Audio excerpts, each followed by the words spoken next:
नमस्कार, आप देख रहे हैं आज साथ रोहित सरदाना। शाम के 5 बजने वाले हैं और वक्त हो गया है दंगल का।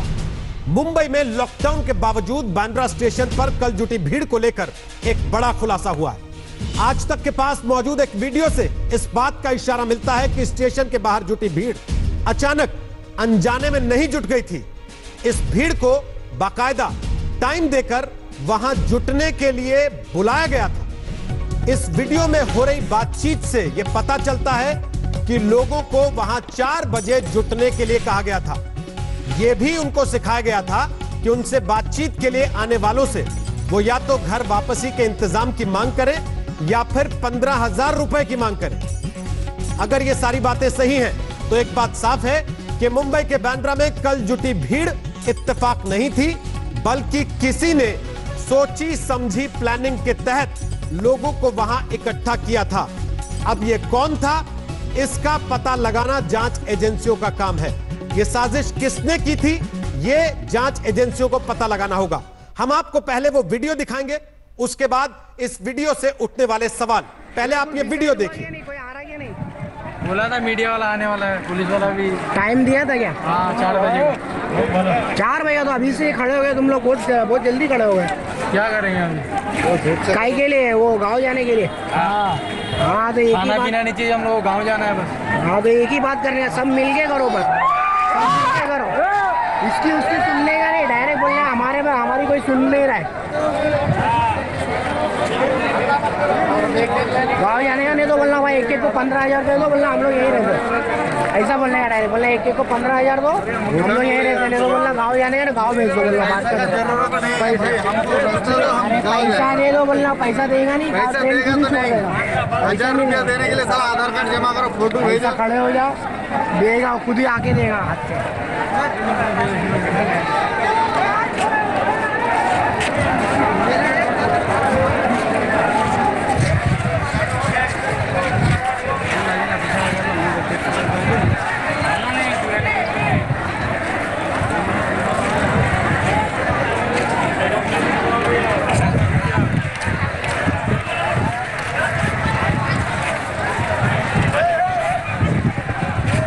कल हुई इस घटना के बाद महाराष्ट्र की पुलिस ने 2 लोगों को पकड़ा है।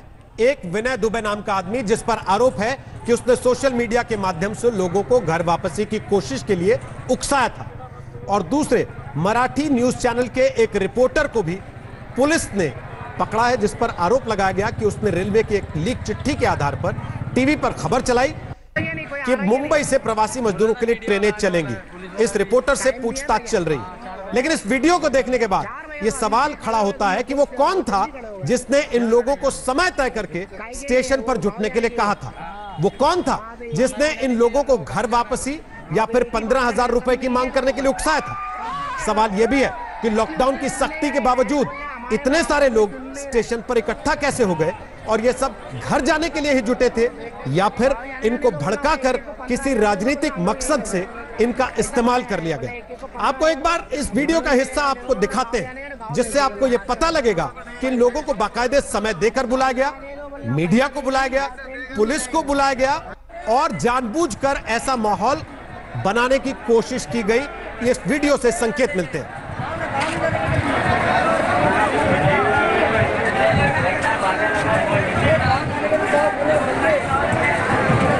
किसको जिसको जाने का गाँव वीडियो बना रहे हैं। अरे वीडियो बना के भेजेंगे ना, सब गाँव जाने का इन लोगों। बात के गाड़ी का चक्कर ही नहीं है, एक का भी चक्कर नहीं। आया तो आंदे ना, कौन भागेगा? देखो भागने वाले दिख रहे यहाँ पे।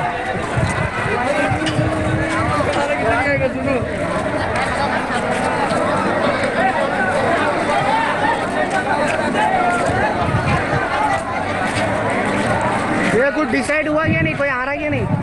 बोला था मीडिया वाला आने वाला है, पुलिस वाला भी। टाइम दिया था क्या? हाँ, 4 बजे। 4 बजे तो अभी से खड़े हो गए तुम लोग, बहुत जल्दी खड़े हो गए। क्या करेंगे हम? काहे के लिए? वो गाँव जाने के लिए। हाँ तो खाना पीना नहीं चाहिए, हम लोग गाँव जाना है बस। हाँ तो एक ही बात करनी है, सब मिलके करो बस, सब मिलके करो। इसकी उसकी सुनने का नहीं, डायरेक्ट बोलना है हमारे में, हमारी कोई सुन नहीं रहा है। तो हमारे साथ साहिल जोशी आ गए हैं मुंबई से, हमारे सहयोगी, जो इस खबर पर और विस्तार से जानकारी देंगे। साथ ही आपको बता दें और कौन कौन से मेहमान हमारे साथ होंगे। चरण सिंह सापरा कांग्रेस से हमारे साथ होंगे, आशुतोष हमारे साथ होंगे, राजनीतिक विश्लेषक हैं, कृपाल तुमाणे हमारे साथ होंगे, वो सांसद है शिवसेना के, संगीत रागी हमारे साथ होंगे, अजय आलोक हमारे साथ होंगे, वो नेता है जेडीयू के। सबसे बात करेंगे, लेकिन सबसे पहले साहिल जोशी, ये वीडियो इशारा करता है कि लोग अपने आप नहीं आए थे, अचानक नहीं हो गया था ये कि चलो घर चलते हैं, लॉकडाउन खत्म होने वाला है, आज से खुलना था। इसके पीछे यह संकेत मिलता है इस वीडियो से कि बाकायदे टाइम देकर लोगों को बुलाया गया। जी बिल्कुल, और यही बात मुंबई पुलिस अब तलाशना चाहती है। मुंबई पुलिस के पास ये वीडियो है और ये बात मैं कंफर्म कर सकता हूं कि मुंबई पुलिस की तरफ से हमको ये कहा गया है कि इस वीडियो के तथ्य नहीं, लेकिन वीडियो आखिरकार क्या दिखा रहा है, क्योंकि ये जो वीडियो है वो साफ नजर आता है कि जो जमावड़ा वहां पर हुआ था उसके पहले जब आसपास की बस्तियों से लोग निकलकर बांद्रा स्टेशन की तरफ आना शुरू हो गए थे, तब का यह वीडियो है। तो कौन उनको इस तरीके से कह रहा था कि आप चलिए और आप मांग रखिए, ये बात तो बिल्कुल साफ नजर आती है कि उनको पता था कि मजदूरों में गुस्सा है। जो लोग रोजंदारी पर वहां पर ठहरे हुए हैं, जिनको पिछले 21 दिन से कोई कमाई उनके नहीं हो पाई है, उनकी जेबें खाली है, एक वक्त की रोटी मुश्किल से उनको मिल पाती है, ऐसे लोगों में गुस्सा है, ये साफ नजर आ रहा था, जिसके वजह से उनको उकसाया गया कि आप सब इकट्ठा हुई, आज लॉकडाउन खत्म होने वाला था, आप अपनी बात रखिए, या तो सरकार को बोलिए हमको वापस अपने घर ले जाओ, या तो सरकार को बोलो कि हमको पैसा दो, दोनों में से एक चीज पर ही आप मानो। कहीं ना कहीं उनको कोई उकसा रहा था और इसी के वजह से पुलिस इस बात की जांच कर रही है कि उनको उकसा कौन रहा था। यह भी पुलिस को पता चला है कि कुछ मैसेजेस उस इलाके में शायद घूम रहे थे, यह भी उनको पता चला है। 2-3 चीजों पर काम कर रही है। देखिए, 3 एफआईआर इस पूरे मामले में फाइल हुए हैं। एक मराठी जर्नलिस्ट के खिलाफ एफआईआर है, जो एफआईआर यह दर्शाता है कि कोई ऐसी खबर चलाई गई थी कि ट्रेनें छूटने वाली है, हो सकता है कि ट्रेनें छूटे, तो वो एक एफआईआर है। दूसरा एफआईआर एक छोटे नेता विनय दुबे, जो अपने आप को एक कामगार नेता कहते हैं, जो फेसबुक के जरिए बार बार ये फैलाने की कोशिश कर रहे थे कि सारे कामगारों को बाहर निकलना चाहिए, ये जो माइग्रेंट वर्कर्स है उनको बाहर निकलना चाहिए, उनके खिलाफ एक एफआईआर है। और तीसरी एफआईआर जो है वो 500 से 1000 अननोन लोगों के खिलाफ है और उसके तहत ये जांच चल रही है। यह भी जानकारी हमारे पास है कि उसी इलाके से कुछ लोगों को आज बांद्रा में पुलिस वाले अपने पुलिस थाने में लेकर आए हैं। उनका स्टेटमेंट लेना चल रहा है कि आखिरकार उनको किसने कहा कि वो बाहर निकले। देखिए, हमको यह बात समझनी होगी कि यह पूरा घना इलाका है, यहां पर एक एक घर में ये माइग्रेंट वर्कर्स 10-10, 15-15 की संख्या से रहते हैं। 10 बाय 10 के छोटे से खोली में वो लोग वहां पर रहते हैं। 21 दिन तक वो जिस तरीके से उनको दबाकर वहां पर रखा गया है, पुलिस के बंदोबस्त में वहां पर उनको रखा गया है, बिना किसी पैसे के वहां पर उनको रखा गया है, ये सारी बातें उनका गुस्सा एक तरीके से डेवलप होने में कारगर साबित हुई थी और इसी का फायदा किसी ना किसी ने उठाया हुआ है। यह बात यहां पर साफ नजर आती है। तो इस पूरी बात की छानबीन रोहित चल रही है और पुलिस दो का चीजें मैं आपसे जानना चाहता हूं, इसके पहले कि हम अपने और मेहमानों के पास जाएं। आपकी भी रिपोर्ट्स हमने लगातार देखी हैं, जिसमें आपने भी ये सवाल उठाया जो बहुत से लोग पूछ रहे हैं कि अगर ये सब घर जाने के लिए निकले थे तो इनके पास सामान क्यों नहीं था, पहली चीज। और दूसरा, अगर ये घर जाने के लिए ही आए थे तो इनके साथ जो बातचीत का वीडियो हम दिखा रहे हैं उसमें यह जिक्र क्यों आ रहा है कि या तो गांव जाने का मांगो या फिर 15,000 रुपए मांगो, खाने पीने की बात नहीं करनी है। बिल्कुल बिल्कुल। तो 2 सवाल आप यहां पर उठ रहे हैं, वो बिल्कुल जायज सवाल है और यही सवाल हम भी उठाना चाहते हैं कि अगर ये एक्सटेम्पोर था, अचानक उठ के ये लोग निकले थे, किसी ने उनको ये बहकाया था कि ट्रेनें छूट रही है, आप निकलिए, घर के बाहर निकलिए, तो इनके पास सामान क्यों नहीं था? बिल्कुल जायज बात है और यही सवाल मुंबई पुलिस के तरफ से भी पूछा जा रहा है, क्योंकि ये सारे जो लोग हैं ये आसपास की बस्ती में रहने वाले लोग थे, ये खास करके माइग्रेंट वर्कर जो आसपास की बस्ती में रहने वाले लोग हैं। अब दूसरी बात, पुलिस इस बात को भी ढूंढने की कोशिश कर रही है कि आपको याद होगा कि 21 दिन का लॉकडाउन घोषित करने के बाद में भी रेलवे ने बुकिंग्स नहीं रोकी थी। जिस तरीके से अभी रेलवे ने आदेश निकाले हैं कि अगली सूचना तक कोई भी टिकट बुकिंग नहीं होगा, लेकिन इससे पहले रेलवे की बुकिंग जारी थी। इसी के चलते क्या कोई कंफ्यूजन तो नहीं इनमें फैला हुआ था कि 14 तारीख के बाद उनको मौका मिल जाए? इस बात की भी जांच हो रही है। दूसरा जो सवाल आपने उठाया कि खाना पीना नहीं चाहिए था, देखिए प्रॉब्लम क्या हो रहा है इस इलाके में, ये सारे माइग्रेंट वर्कर्स है, जो हालांकि मुझे वहां के लोगों ने बताया हुआ है कि ये माइग्रेंट वर्कर्स है, वहां पर पहले से वहां पर कुछ रहने वाले लोग हैं। अब माइग्रेंट वर्कर्स 10-10, 15-15 लोग एक ही खोली में 10-10 बाय 10 की खोली में रहते हैं। जो एनजीओज या बाहर से खाना पीना आता भी है वो उन तक पूरी तरीके से पहुंच नहीं पाता। इनके पास रेशन कार्ड नहीं है, जिसके वजह से राशन के दुकान से इनको धान नहीं मिल पाता। ये सारी दिक्कतें कहीं ना कहीं भरी हुई है और इसी के चलते इनके गुस्से को किसी ना किसी ने उकसाया है। ये बात पुलिस को लगता है कि यहां पर निकल के आ रही है। इस वीडियो से एक चीज साफ हो जाती है साहिल जी कि इनकी पूरी परिस्थिति का फायदा उठाते हुए किसी ने इनको बरगलाया, इनको बहकाया या भड़काया। और ये जो जुटे ये अपने आप अपनी मर्जी से अचानक नहीं जुट गए कि दो चार करते हुए पहुंचे। इनको बाकायदे समय देके बुलाया गया वहां पर। अब वो तलाशना बाकी है कि कौन है वो। जी बिल्कुल। और आमतौर पर इस तरीके की घनी बस्तियों में पूरी तरीके से लॉकडाउन लगाना काफी मुश्किल बात है। देखिए उनको लॉकअप में तो नहीं रखा गया है, ये लॉकडाउन है, तो जाहिर सी बात है कि ऐसी घनी बस्तियों में लॉकडाउन को पूरी तरीके से एम्फसाइज करना, उसको लागू करवाना, यह बहुत चुनौती भरा काम है। और इसीलिए आसान था कि लोग बस घर के बाहर निकले और बांद्रा स्टेशन पहुंच जाए। हार्डली 100 मीटर की दूरी पर वहां से बांद्रा स्टेशन है, 100 या 200 मीटर की दूरी पर। तो आप देख रहे होंगे उसमें सारे लोग चलकर वहां पर पहुंचे हुए हैं। आसपास की बस्तियों के ये लोग हैं। अगर लंबे दूरी से चल के आते, मुंबई में आज की तारीख में रोज मैं दफ्तर आ रहा हूं, कम से कम 6 जगह पर पुलिस चौकी में रोककर मुझे पूछा जाता है कि मैं कहां जा रहा हूं, मेरा आई कार्ड चेक किया जाता है या बाकी सारी चीजें होती है। तो जाहिर सी बात है कि मुंबई में घूमना इतना आसान बात नहीं है। अगर आप आसपास के इलाके में तभी चलकर इस तरीके से पहुंच सकते हैं। ठीक, हम वापस आते हैं साहिल आपके पास। थोड़ी देर और रही है हमारे साथ। चरण सिंह सापरा कांग्रेस के नेता आ गए हैं हमारे साथ। चरण सिंह सापरा, ये वीडियो इस बात का इशारा दे रहा है कि साजिश करके बाकायदे इन लोगों को बुलाया गया। कौन है भला वो साजिश करने वाला? किसको दिक्कत है मुंबई के लॉकडाउन से? किसको दिक्कत है इस बात से कि मुंबई जैसा शहर जो पहले ही कोरोना की मार से जूझ रहा है, जहां लगातार केसेस बढ़ते जा रहे हैं, वहां लॉकडाउन के बीच ऐसी हरकत की जाए?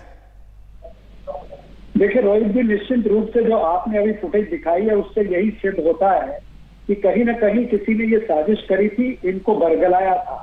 जिस तरह से ये बेचारे परेशान हैं कि 21 दिन के लॉकडाउन के बाद में फिर 19 दिन का और लॉकडाउन बढ़ गया है। इन्होंने जिस तरह से अभी साहिल ने बताया कि रेलवे ने टिकट भी बुकिंग शुरू करी थी 15 अप्रैल से आगे तक की। मुझे लगता है कुछ लोगों ने टिकट भी बुक कराई होगी।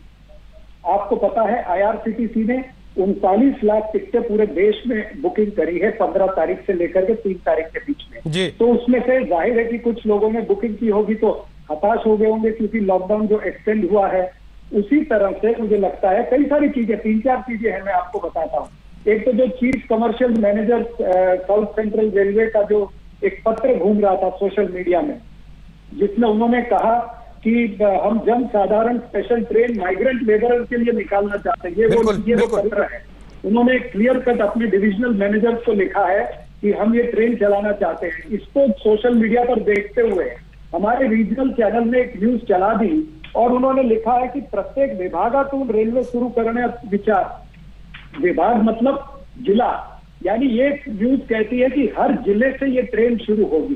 तो इससे मुझे लगता है कि कहीं ना कहीं इनकी आशा जाग गई कि हम लोग अपने गांव पहुंच जाएंगे। चरण सिंह सापरा, अब आपकी इस बात से मेरा एक सवाल है जो मैं साहिल से पूछना चाहता हूं। साहिल, क्या आपको लगता है ये प्रवासी मजदूर जो यूपी बिहार से हैं ज्यादातर, ये मराठी टीवी चैनल देखकर ट्रेन के लिए भाग पड़े होंगे कि चलिए ट्रेन पकड़ लेते हैं?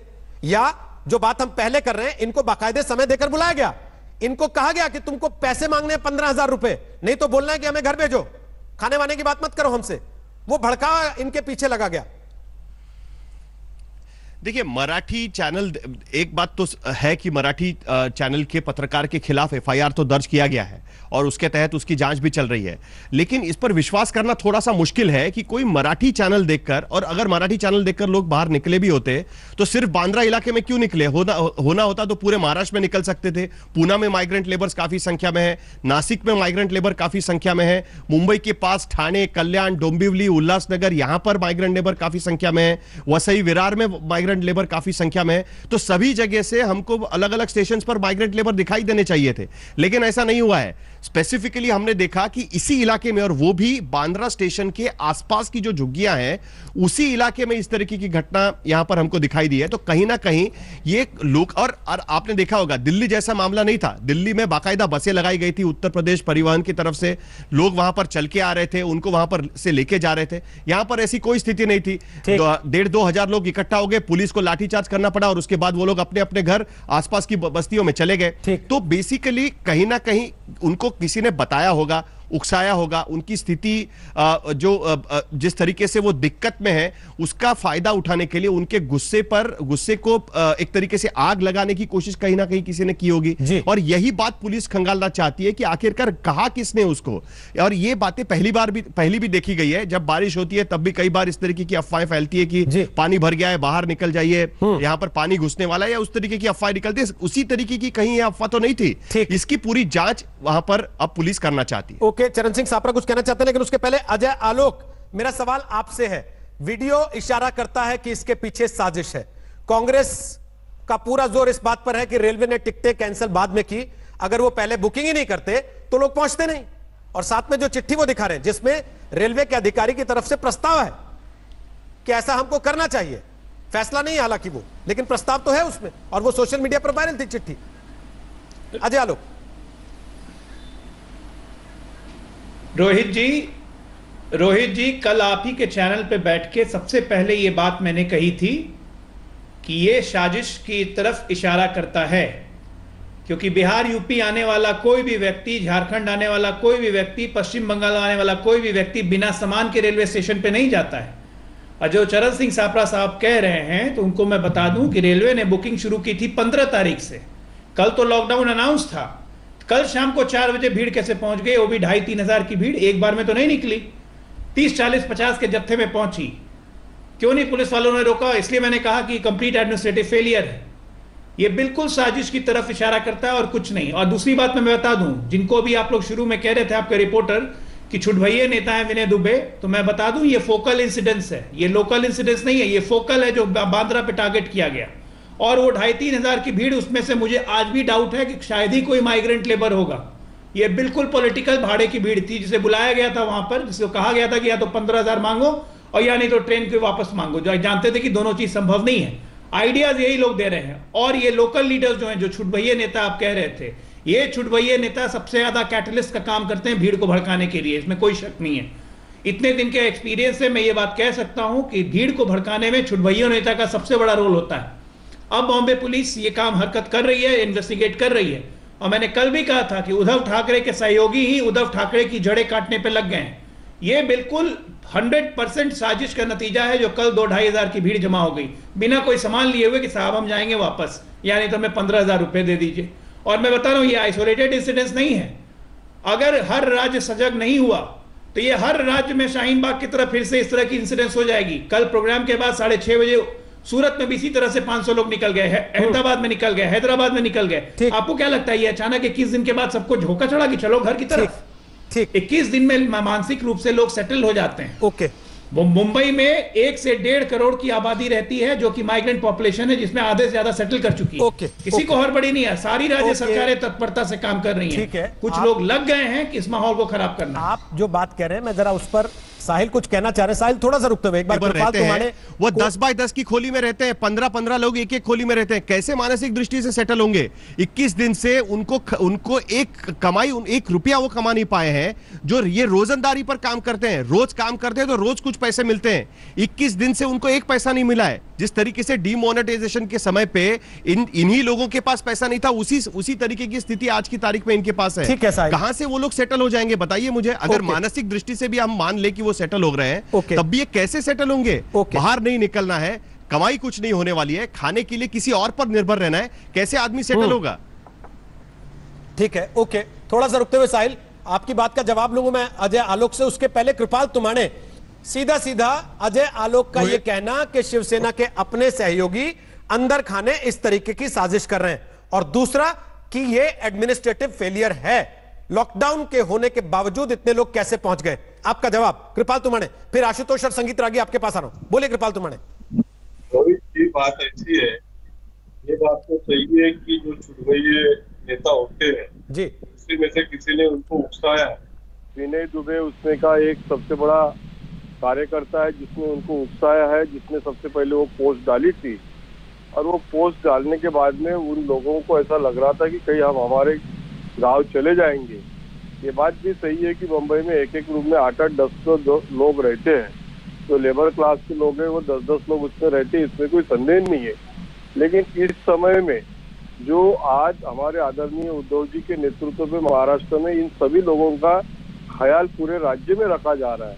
रोज 5 से 6 लाख लोगों को दोनों समय का खाना और सुबह चाय नाश्ता सारी व्यवस्था की गई है। ये व्यवस्था पूरे देश में की जा रही है। और जब देश में लॉकडाउन होने के बाद इनको अकेले को परमिशन कैसे मिल सकती है? तो इसलिए जो ऐसे विनय दुबे जी के समान नेता है वो नेता है। आलोक जी को तुम्हारे साहब आप व्यवस्था कर रहे हैं, इस पे कोई सवाल नहीं उठा रहा, लेकिन व्यवस्था के बावजूद पुलिस रोक नहीं पाई, इस पे सवाल है। और दूसरा जो आप कह रहे हैं कि छुटभइये नेता ने विनय दुबे ने इस तरीके की बातें कही, तो अजय आलोक का इशारा यही था कि आपकी सहयोगी पार्टी जो सत्ता में हिस्सेदार है उसके नेता अगर ऐसा कर रहे हैं तो फिर कैसे चलेगा? नहीं, ऐसे हमारे सहयोगी कोई पार्टी का नेता का इसमें कोई हाथ नहीं है। मैं किसी पार्टी का नाम नहीं लेना चाहता हूँ, लेकिन जिसको ऐसा डिस्ट्रक्टिव माइंड के जो नेता, क्योंकि हम सब महाराष्ट्र में सभी राजनीतिक दल मिलकर काम कर रहे हैं। हमारे नेता उद्धव जी भी प्रधानमंत्री जी से और होम मिनिस्टर से डेली कांटेक्ट में है। कांग्रेस राष्ट्रवादी साथ में है, मनसे के राज ठाकरे साहब भी साथ में है। सब मिलके हमारे महाराष्ट्र में काम कर रहे हैं। मैं आज ये चैनल पे बात करने लायक विषय नहीं है कि ये कौन से पार्टी के नेता कर रहे हैं। जिनको लग नहीं रहा है, अच्छा नहीं लग रहा है कि ये सरकार बहुत अच्छा महाराष्ट्र में काम कर रही है। और आदरणीय उद्धव जी का ग्राफ अगर इस कोविड-19 के बाद आप देखोगे तो ये महाराष्ट्र में इतना उठ चुका है कि एक सभ्य आदमी, तुम्हारे जी, जेंटलमैन, आप भी जानते हैं अच्छे से, ठीक, आप पार्टी के नेता हैं, मुझे आपत्ति नहीं, आप अपने नेता की तारीफ करें, लेकिन आज के समय में इस तुलना में जाना कि किसका ग्राफ उठा किसका ग्राफ गिरा, किसके लिए फिल्म स्टार कितना ट्वीट कर रहे हैं, किसको कितना प्रमोशन मिल रहा है, सर उस बहस में जाएंगे तो मामला डिरेल हो जाएगा। आशुतोष, सवाल आज ये है कि मजदूरों की मजबूरी का फायदा उठा के उनको भड़काना कौन चाहता है? किसको इससे लाभ हो जाएगा? कौन है जो मुंबई में इतने केसेस देखने के बाद ऐसी स्थिति पैदा करना चाहता है कि विस्फोटक हो जाए कोरोना का मामला? आशुतोष, मुझे सुन पा रहे हैं आप? नहीं, मुझे लगता है कि इस साजिश की पूरी जानकारी अजय आलोक जी के पास है, क्योंकि वो कल से इस बारे में बहुत गंभीरता के साथ इस पूरे मसले को उठा रहे हैं। मुझे तो समझ में नहीं आता है कि शताब्दी के सबसे बड़े संकट के समय भी आज भी आपके चैनल पर बैठे हुए कुछ लोग सांप्रदायिकता का माहौल और जहर फैलाना चाहते हैं।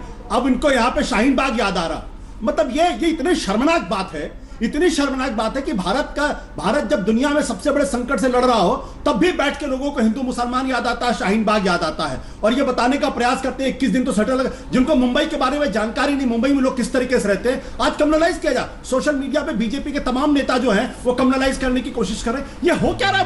मेरी तो समझ में नहीं आता है। अरे एक संकट हुआ है, पुलिस उससे निपटने का प्रयास कर रही है, पुलिस को 100% उस आदमी को पकड़ना चाहिए। अरे पहले जो सवाल पूछा गया उसका जवाब दीजिए ना।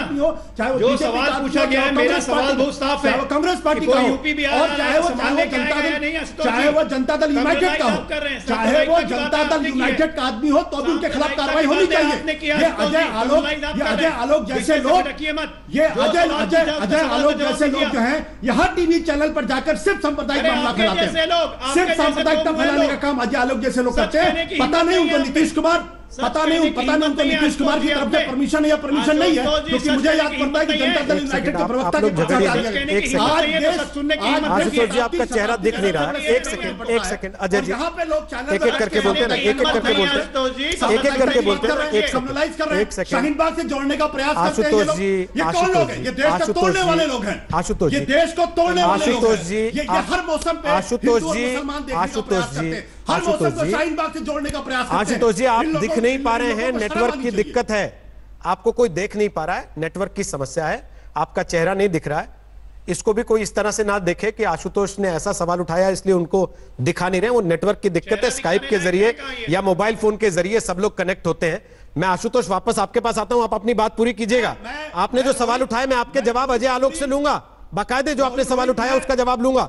उसके पहले संगीत रागी भी अपनी बात रख ले, उसके बाद और विस्तार से बात हो जाए। संगीत रागी, आज के समय में जब पूरा देश कोरोना से लड़ रहा है, आशुतोष कह रहे हैं कि आप लोग हिंदू मुसलमान क्यों कर रहे हैं, इसको सांप्रदायिक रंग क्यों दे रहे हैं, बोलिए संगीत रागी बोलिए। देखिए सबसे पहले तो अच्छा होता कि आशुतोष बौद्धिक ढोंग न करके इतना जल्दी उत्तेजित नहीं होते।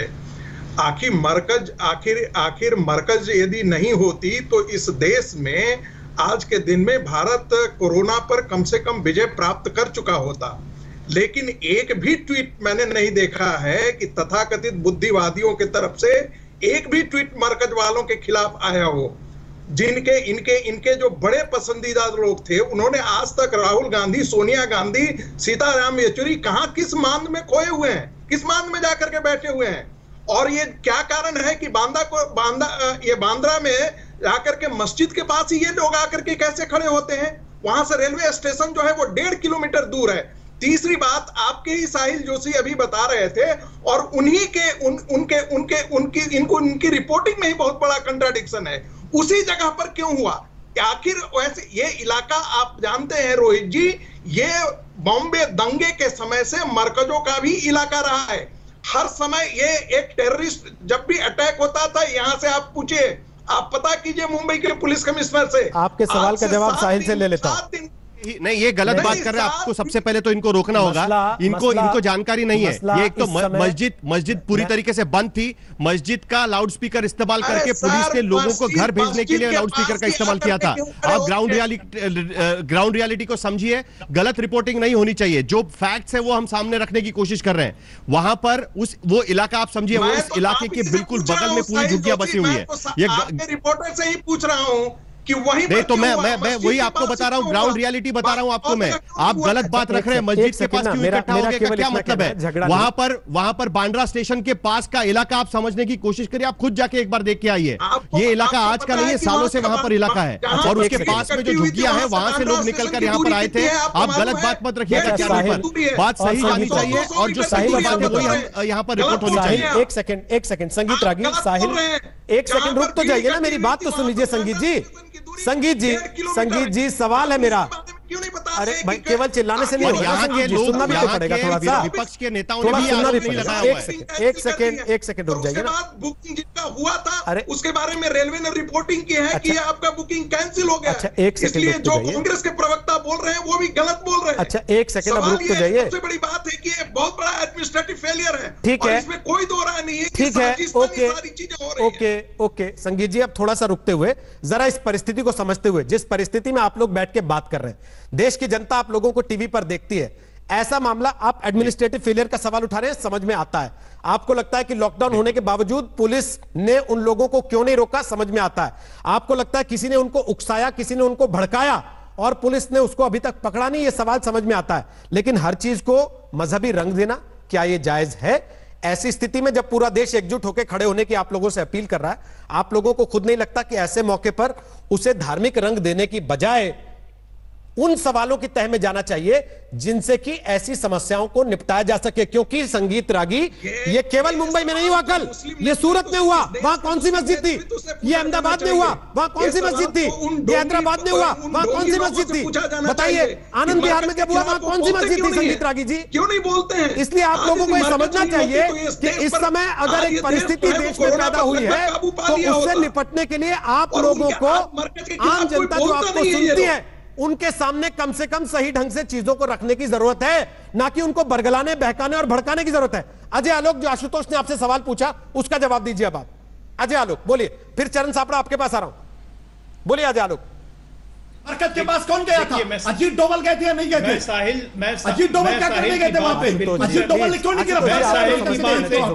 फिर भी ऐसी बात बैठ के सिर्फ मुसलमान करते, सिर्फ सांप्रदायिकता फैलाते हैं। आशुतोष जी, आप तो सवाल का जवाब दे रहे हो, वो आप ही के सवाल का जवाब दे रहे हैं। अरे आशुतोष जी शांत हो जाइए, थोड़ा पानी पीजिए आराम से। ना एक बार वो क्या पानी पीजिए आशुतोष जी, पानी पीजिए। उसके बाद आपके पास साहिल जी की बात से मैं बिल्कुल सहमत हूं। एक मिनट, साहिल जी की बात से मैं बिल्कुल सहमत हूं कि एक खोली में 10-12 लोग हैं तो अनरेस्ट होगा 21 दिन से, बिल्कुल सही बात है।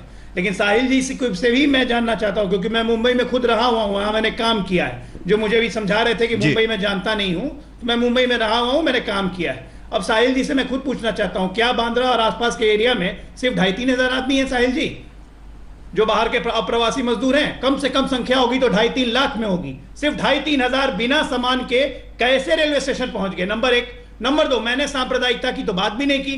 शाहीन बाग का नाम मैंने इसलिए लिया क्योंकि वो छुट भैया नेता विनय दुबे शाहीन बाग का प्रोटेस्ट अरेंज करवा रहा था। शाहीन बाग का नाम लिया या नहीं लिया आलोक? एक एक बात जब जानने बिना शाहीन बाग का नाम आपने लिया या नहीं लिया?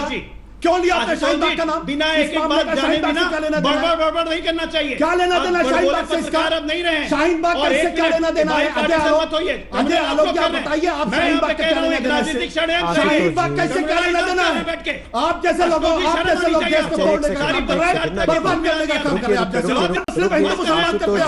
आप लोग को शर्म आनी चाहिए और आप लोगों को नहीं बुलाया जाना चाहिए। आशुतोष जी प्लीज ऐसा मत कीजिए ना कि वहीं घर से बैठे डिक्टेट दे दे कि किसको बुलाना चाहिए किसको नहीं बुलाना चाहिए। थोड़ा सा एक एक करके बोल लीजिए। सर आप समझदार आदमी हैं, आप जानते हैं टीवी पर किस तरीके से बात रखने का मौका होता है। आपका समय आता है, आप पूरा बोल रहे हैं ना सर। आपने अजय आलोक पे पूरी फायरिंग की, जो सवाल आपको दागने थे आपने दागे, सर्टिफिकेशन भी किया उनका। अब उनको अपना बचाव रखने का मौका तो दीजिए। अगर वो कह रहे हैं कि मैंने शाहीन बाग का जिक्र इसलिए किया कि जिस व्यक्ति को पकड़ा गया है वो शाहीन बाग के मामले में लगातार आंदोलन करता रहा और लोगों को जुटाता रहा, इसलिए मैंने वो सिमिली दी, तो आप कम से कम उसको सुन के जवाब दे दीजिए सर। और मैं थोड़ा रिक्वेस्ट कर रहा हूं आशुतोष जी, आपको अपनी जगह बदलनी पड़ेगी। ऐसा लगता है नेटवर्क की समस्या है, आपको हम देख नहीं पा रहे हैं। आपको थोड़ी जगह बदलनी पड़ेगी, थोड़ा सा दुरुस्त करना पड़ेगा ताकि हम आपको देख पाए। चरण सिंह सापड़ा बोलिए अब। नहीं देख पाएंगे। ठीक सर प्लीज। ऐसे लोग अजय जी पर्सनल नहीं ना, छोड़ देते। अजय जी आपकी आजादी है, एक सरकार के सत्तारूढ़ पार्टी के नेता होने के नाते अजय जी आपकी जिम्मेदारी ज्यादा है। प्लीज आप भी समझते हैं इस बात को। चरण सिंह सापरा बोलिए। देखिए ऐसा आप है, मानते हैं एडमिनिस्ट्रेटिव फेलियर है? जितनी बातें संगीत राठी जी ने कही है वो बिल्कुल बेबुनियाद है। वो जो बस्तियां हैं, मैं उनका नाम भी बता देता हूँ। महाराष्ट्र नगर, शास्त्री नगर, कम से कम 15 से 20 हजार लोगों की आबादी वहां पर है। और ये लोग, हमारे भी कुछ कार्यकर्ता वहां है, तो हमने कल पूछा उनको कि भाई क्या हुआ, तो वस्तु स्थिति उन्होंने ये बताई कि देखिए लोग एक झोपड़े के अंदर 10 से 15 लोग रहते हैं, कोई सोशल डिस्टेंसिंग नहीं है। और जिस तरह से कोरोना मुंबई में फैल रहा है, जिस तरह से धारावी में फैला है, धारावी वहां से 3 या 4 किलोमीटर दूर है, तो कहीं ना कहीं ये लोगों के मन में भय है कि धारावी से कोरोना अगर हमारी बस्ती में आ गया तो हम यही मुंबई में मर जाएंगे। तो ये चाहते हैं कि हमारे गांव सेफ है, गांव में कोई कोरोना नहीं है, हम किसी तरह से वहां पहुंच जाएं। इनको कोई खाने की कमी नहीं है, लेकिन इनको, इनके मन की बात यही है कि हम किसी न किसी तरीके से गांव सापड़ा साहब आप मुझे एक बात तो बताइए। धार्मिक रंग देने की भी जरूरत नहीं। नहीं कोई नहीं दे रहे हैं, हम केवल तथ्यों पे आपसे सवाल पूछ रहे हैं। कोई ऐसा मसला नहीं है। आपने कहा कि रेलवे टिकट क्यों दे रहा था? रेलवे टिकट दे रहा था 15 तारीख के बाद की। ये लोग 15 तारीख को पहुंचे क्या? आपने जिस विनय दुबे को अरेस्ट किया है, अब मेरा सवाल सुन लीजिए, जिस विनय दुबे को अरेस्ट किया है कि ये भड़का रहा था, सर वो कॉल 18 अप्रैल की दे रहा था। 18 अप्रैल में तो अभी और 3 दिन बाकी हैं। तो क्यों नहीं लोग ये सवाल पूछेंगे कि आप असल में मुद्दों से भटका रहे हैं? जो चीज आप पकड़ नहीं पाए अब उससे ध्यान भटका रहे हैं आप भी, सरकार होने के नाते। नहीं, ये 18 अप्रैल की कॉल दे रहे हैं, लेकिन ये 18 अप्रैल की कॉल शुरू हुई है 13 अप्रैल से। तो आदमी 14 को पहुंच के बैठ जाएगा स्टेशन आपके हिसाब से? फेसबुक अकाउंट देखिए उसका, और उसी आपको कोई बोलेगा 18 अप्रैल को आइए तो आप 14 को जाके बैठ जाएंगे क्या सापड़ा जी? मुझे पूरा करने दीजिए, मुझे आवाज क्रॉस हो रही। सॉरी बोलिए। देखिए ऐसा है कि जो मैंने आपको बताया कि वो चीफ कमर्शियल मैनेजर की चिट्ठी जो रीजनल चैनल के अंदर जो खबर आई, उससे यूट्यूब के अंदर, वेब पोर्टल पे, सोशल मीडिया पे और जो फेसबुक है, ये सारी खबर फैलने लगी है। तो ये सारी खबर फैलने के बाद में कोई ना कोई किसी ने मस्ती जरूर किया वहां पर। मैं ये नहीं कहता हूं कि नहीं किया, किसी ने इस सिचुएशन की गलत फायदा उठाना चाहा है, वहां के लोगों को उत्तेजित करके बाहर आने पर मजबूर किया है। उसकी तहकीकात पुलिस कर रही है। साहिल जोशी, आपको लगता है कि रिपोर्टर को पकड़ के या विनय दुबे की आड़ लेके असल में सरकार भी अपनी जान बचा रही है केवल, और कुछ नहीं? कि अपने मत्थे ना आए, फिलहाल टालो इसको, बाकी जांच होती रहेगी। देखिए रोहित, इससे ना बहुत सारी चीजें खुलकर सामने आती है। ये मामला 21 दिन के बाद हुआ। अब उसका टाइमिंग जो भी है कि जिस दिन उसी दिन सुबह प्रधानमंत्री ने बात रखी थी कि लॉकडाउन एक्सटेंड कर रहे हैं, उसके एक दिन पहले यानी 13 तारीख को महाराष्ट्र के मुख्यमंत्री ने भी लोगों से बात की थी और महाराष्ट्र में पहले से ही लॉकडाउन 30 अप्रैल तक आगे बढ़ा दिया गया था। यह भी बात उद्धव ठाकरे ने रखी थी, लेकिन उसके बावजूद यह मामला हुआ है। अब किसी ना किसी के भड़काने से हुआ है, उसकी जांच तो पुलिस कर रही है। लेकिन दो मुद्दे मुझे लगता है कि बहुत जरूरी है कि जिस पर सबको बात करनी चाहिए, और ये आपने बहुत सही तरीके से उठाया कि सूरत में भी हुआ है, अहमदाबाद में भी हुआ है। कहीं ना कहीं राज्य सरकारों की तरफ से या सरकारी एडमिनिस्ट्रेशन की तरफ से इन मजदूरों पर, या ये जो माइग्रेंट वर्कर्स है जिनके पास लोकल राशन कार्ड नहीं है या जिनके पास आमदनी का कोई जरिया नहीं है, उन तक जो खाना पहुंचाने की बात सरकारी एडमिनिस्ट्रेशन की तरफ से की जा रही थी, वो कहीं ना कहीं कम पड़ रहा है। ये उसका एक साफ मतलब निकलता है। एक दूसरा मतलब यह भी निकलता है कि इनमें जो गुस्सा पनप रहा है, जिस तरीके से वो निकलकर बाहर आते हैं या किसी के उकसाने पर, अगर हम मान के चले कि उकसाने पर बाहर आए, जो वीडियो में दिखाया जा रहा है, पुलिस उसकी जांच कर रही है, लेकिन अगर ये मान के चले कि उसके वजह से बाहर निकलते हैं, तो वहां पर पुलिस के बंदोबस्त होने के बाद भी पुलिस तक ये जानकारी ना पहुंचना, यह भी कहीं ना कहीं एक सवाल खड़ा करता है। और कहीं ना कहीं सरकार की तरफ से कम्युनिकेशन में तो गलती नहीं हो रही है कि बार बार प्रधानमंत्री कह चुके, मुख्यमंत्री कह चुके, लोकल एडमिनिस्ट्रेशन कह चुका। इस समय साहिल जब कल की घटना पे चर्चा कर रहे हैं, दिल्ली से एक आज की तस्वीर आ रही है, वो भी हैरान करने वाली तस्वीर है। जब पूरे देश में लॉकडाउन है, दिल्ली में यमुना नदी के किनारे हजारों की संख्या में दिहाड़ी मजदूर जमा हो चुके हैं, जहां सोशल डिस्टेंसिंग की जमकर धज्जियां उड़ रही हैं। जो जानकारी आ रही है उसके मुताबिक इन्हें दिल्ली के अलग अलग शेल्टर होम ले जाने की कोशिश हो रही है। हालांकि फिलहाल यह साफ नहीं है कि ये सारे प्रवासी मजदूर अपने राज्यों में जाने के लिए यहां इकट्ठा हुए या फिर किसी और वजह से, लेकिन इतना जरूर साफ है कि यहां पर भी सोशल डिस्टेंसिंग नाम की कोई चीज अब दिखाई नहीं दे रही। हमारे सहयोगी निखिल लखवानी इस पर और जानकारी दे रहे हैं, अपने दर्शकों को बता रहे हैं। ये दिल्ली की तस्वीरें हैं। कल जो आपने देखा वो बांद्रा का मामला था, जिसको लेकर अभी चर्चा हम कर रहे हैं दंगल में कि क्या ये राजनीतिक साजिश हो सकती है कोई, या अचानक लोग जुट गए। और अब दिल्ली से कुछ वैसी ही तस्वीरें, यमुना के किनारे हजारों की तादाद में प्रवासी मजदूर, दिहाड़ी मजदूर इकट्ठा हो चुके हैं। निखिल लखवानी बता रहे हैं और इसके बारे में।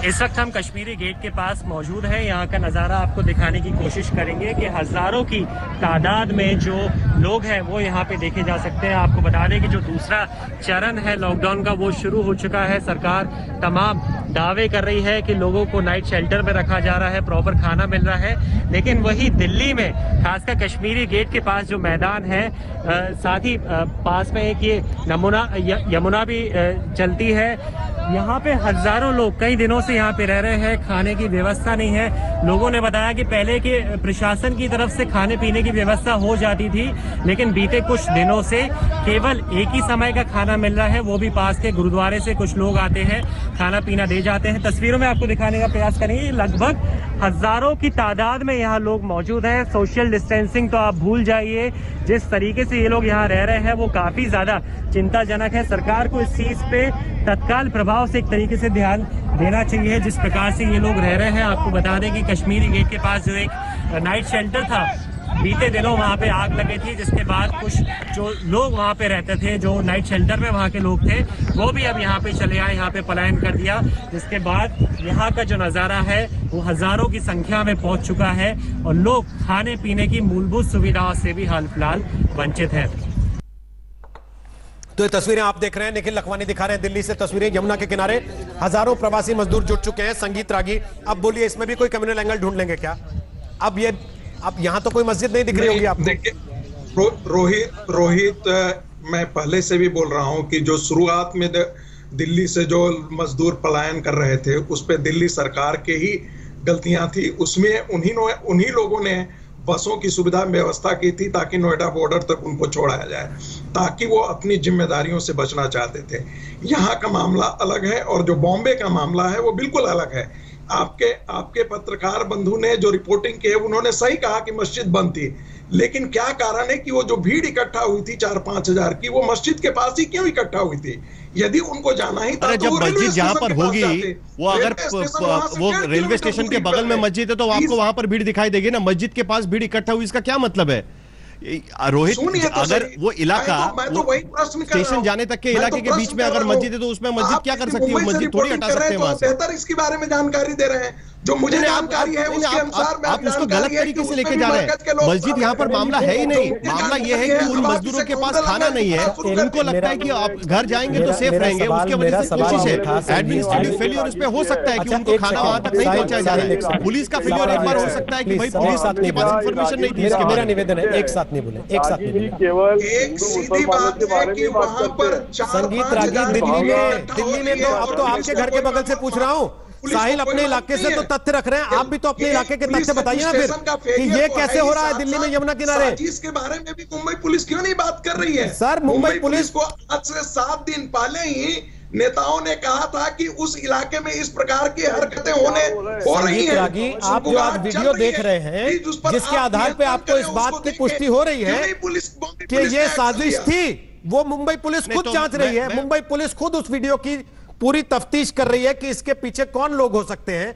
अब अजय आलोक, आपको नहीं लगता कि सरकार होने के नाते, सत्तारूढ़ पार्टी के नेता होने के नाते, आपकी, कृपाल तुमाणे की, चरण सिंह सापड़ा की या किसी भी ऐसे व्यक्ति की जो सत्ताधारी पार्टी का नेता बल्कि विपक्ष का भी नेता, उनको इस समय जोर इस बात पर देना चाहिए कि इस व्यवस्था को बाकी दुरुस्त कैसे किया जाए। अगर मजदूरों के मन में ये ख्याल आ रहा है या उनको कोई भड़का ले रहा है या उनको कोई बरगला रहा है तो उन चीजों को दुरुस्त कैसे किया जाए। क्या उद्धव ठाकरे को नीतीश कुमार से रिक्वेस्ट करना चाहिए कि आप कम से कम एक पब्लिक मैसेज जारी कर दीजिए, आपकी बात ज्यादा सुन लेंगे शायद यूपी बिहार के लोग। क्या योगी आदित्यनाथ को अप्रोच करना चाहिए उद्धव ठाकरे को कि आप यूपी के लोगों से अपील कर दीजिए, हम उस अपील को लोगों के बीच में पहुंचाएंगे कि महाराष्ट्र की सरकार आपकी देखभाल कर लेगी, आपको जाने की जरूरत नहीं है। और ये जो दिल्ली में हो रहा है, कोई हल निकालना होगा ना सर इसका। तो लॉकडाउन का मतलब लॉकडाउन है। देखिए रोहित जी, देखिए लॉकडाउन का मतलब तो कंप्लीट लॉकडाउन है, इसमें मेरे दिमाग में इसको लेके कोई शक नहीं है। जहां तक रहे बिहार के लोग जो उत्तर प्रदेश, दिल्ली या मुंबई में बसे हुए हैं, उनके लिए बाकायदा नोडल अफसर हमने तैनात किए हुए हैं।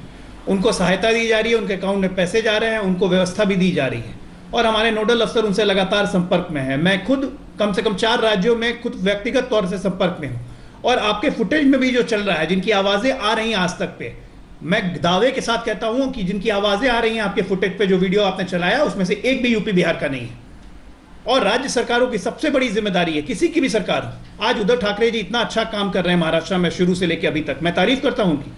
18 घंटे वो लगातार काम कर रहे हैं, खुद मॉनिटर कर रहे हैं, हर राज्य का मुख्यमंत्री काम कर रहा है। और कसम से मानिए, भगवान ने बहुत अच्छा किया है कि देश, प्रदेशों के अधिकांश नेतृत्व और देश का नेतृत्व कम से कम ऐसे लोगों के हाथ में है जो ईमानदारी से अपना काम कर रहे हैं आज, और उनके कामों को डिस्टर्ब करने की कोशिश की जा रही है, चाहे किसी के द्वारा हो।